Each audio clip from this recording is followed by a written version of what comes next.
It began like every story people want to believe in, with words so bright and promises so grand that they seemed to shine with the weight of destiny. He was charming in the effortless way that makes you feel chosen, as though fate had paused for a moment and pointed directly at you. He didn't talk about tomorrow as a vague concept, but as a clear map he seemed to already be holding in his hands. There would be trips to faraway cities where the air smelled of sea salt, a home with wide windows where sunlight would flood the rooms, and a family bound not only by love, but by a sense of purpose. It was all spoken so vividly that it felt as though you could close your eyes and step into it. In the beginning, she believed him. Who wouldn't? Each word stitched together the life she wanted, the life she had secretly imagined late at night when loneliness crept in. He knew the right moments to say, "I can see us there," or "You and me, always." His eyes never wavered when he said it, and the conviction in his voice was a spell. Days blurred into weeks, weeks into months, and she lived half in reality, half in the beautiful future he painted for her. She learned to crave those pictures more than the present, leaning on them whenever the cracks appeared, because the vision of what could be was always stronger than what actually was. The trouble revealed itself not in what he gave, but in what he withheld. Whenever she looked for action to follow his promises, there was always a reason it couldn't happen just yet. The trip had to be postponed because of work. The apartment he swore they'd look at was suddenly off the market. The ring he said he had his eye on would have to wait until finances made sense. Always later, always someday, always just around the corner if she would simply hold on a little longer. She told herself that patience was a sign of love, that loyalty meant waiting while he built the foundation. But late at night, she noticed something hollow in the promises. They were repeated like rehearsed lines, polished enough to be convincing but empty of the urgency that real commitment carries. His promises were like glass, shiny, delicate, and fragile enough to shatter if she pressed too hard. The realization came slowly, like mist clearing in the morning. She began to notice that the promises were recycled. The same vacation destination, the same story about how he wanted to buy a home near the ocean, the same dream of children with names he had once whispered to her like secrets. Yet months passed and nothing changed. She lived suspended between what he told her and what he showed her, and the gap widened until it became impossible to ignore. Future faking, she later learned, was the trap. It wasn't just about empty words, but about control. It wasn't a careless habit, it was a strategy. By dangling a vision of a shared life that never arrived, he kept her invested, kept her anchored to a horizon that was always moving just beyond her reach. Every disappointment was softened by another beautiful promise, every doubt silenced by another story about the future.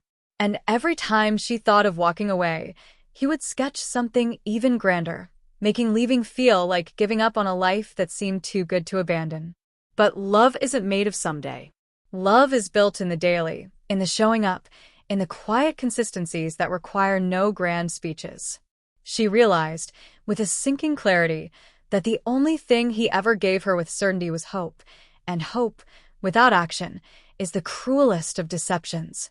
The day she walked away wasn't filled with shouting or tears. It was quiet, almost eerily so.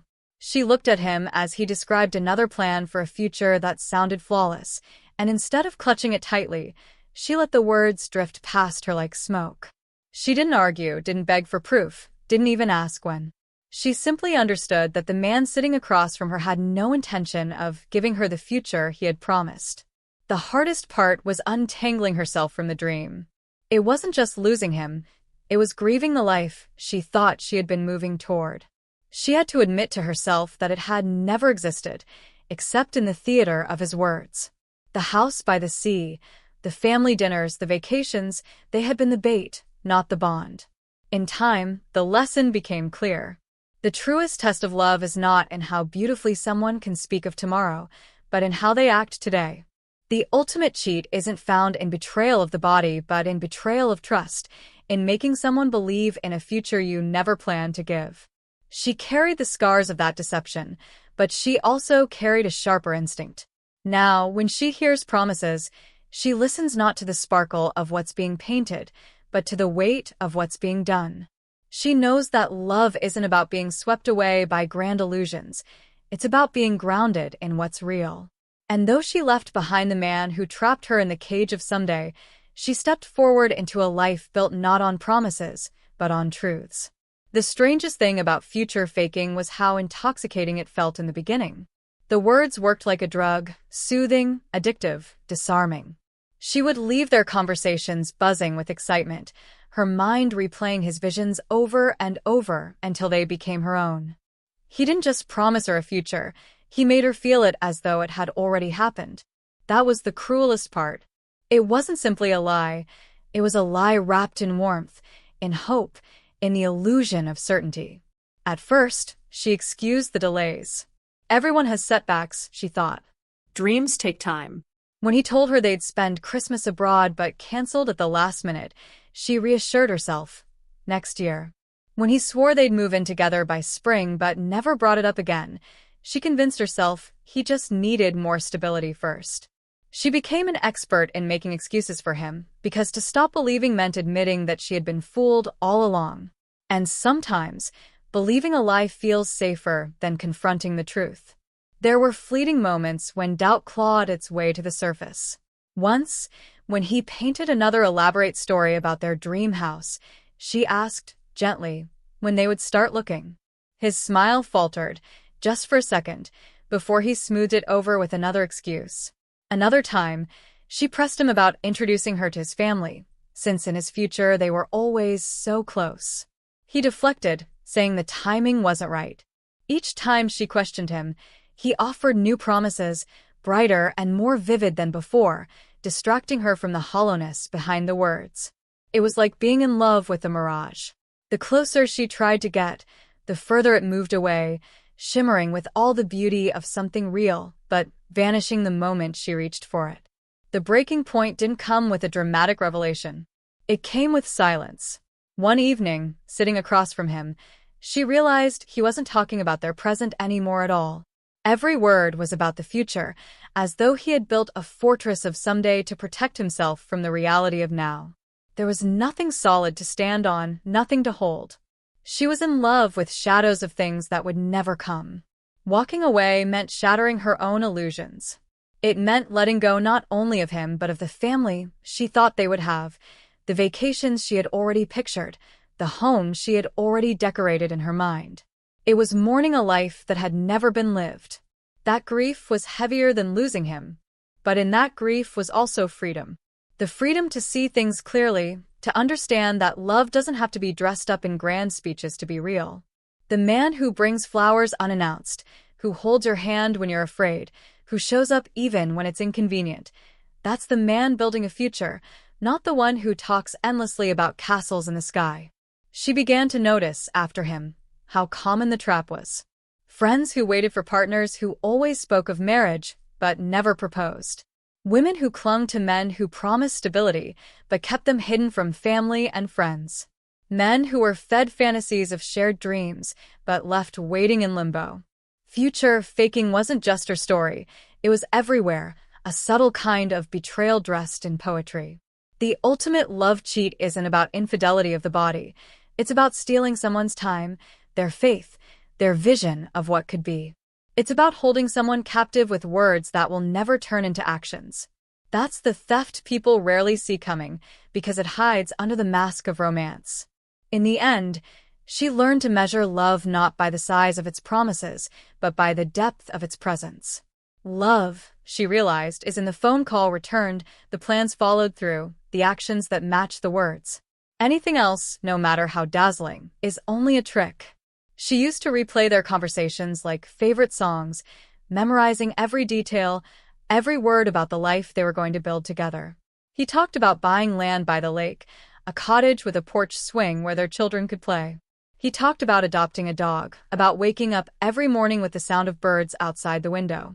Sometimes he would even go as far as describing what the kitchen would look like, where she could plant her herbs, where the sunlight would fall across the floor. He painted it all with such precision that she believed he must have seen it in his mind as clearly as she did. And maybe he had. Maybe, in some fleeting way, he even believed it himself. That's what made it so dangerous. His words were not the careless lies of someone who never cared. They were the beautiful deceptions of someone who knew exactly how to weave desire into devotion. But life is not lived in sketches of the future. It is lived in the raw, unglamorous, everyday choices. And those choices never matched the picture he promised. He didn't save money for their plans. He didn't carve out time to meet her family or introduce her to his closest friends. He didn't take the smallest steps toward the dreams he had promised her. Instead, he fed her visions of one day like sugar cubes to keep her sweet, to keep her waiting, to keep her bound to him. The trap was not just the promises, it was the patience they demanded. Each one required her to wait a little longer, to give him a little more trust, to invest more of her time in a future that never came. She learned, slowly and painfully, that waiting can be another form of wasting. Years later, she met others who had lived the same story. One friend had spent 7 years with a man who swore marriage was just around the corner. Every time she thought of leaving, he promised it was only a few more months, only one more promotion, only one more detail to settle. Another woman she knew had dated a man who promised a shared life abroad, who spoke of visas and apartments in Europe, who kept her believing until the day she found out he had never even applied for the paperwork. Even men, she realized, were not immune.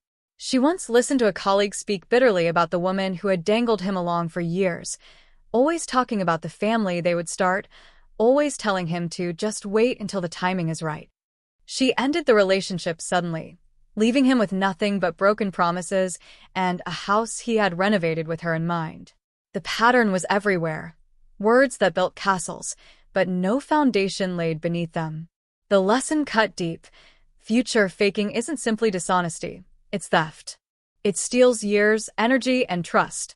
It lures people into investing in illusions while their real lives pass them by. And perhaps the cruelest part is how it convinces you that leaving is losing, when in reality staying is what drains you. For her, healing meant unlearning the habit of believing in someday. She had to teach herself to stop romanticizing potential and start looking at presence. Was he here? Was he showing up? Was he following through? Those became the questions that mattered, not whether his words sparkled like poetry. The truth she came to understand was simple but hard one. Love is not a performance of promises. It is a consistency of actions. If someone means to give you a future, you won't need to beg for it, wait endlessly for it, or squint to see it. It will begin to show itself quietly in the way they live with you, not in the way they speak about what might come. And once she knew that, she could never be tricked again.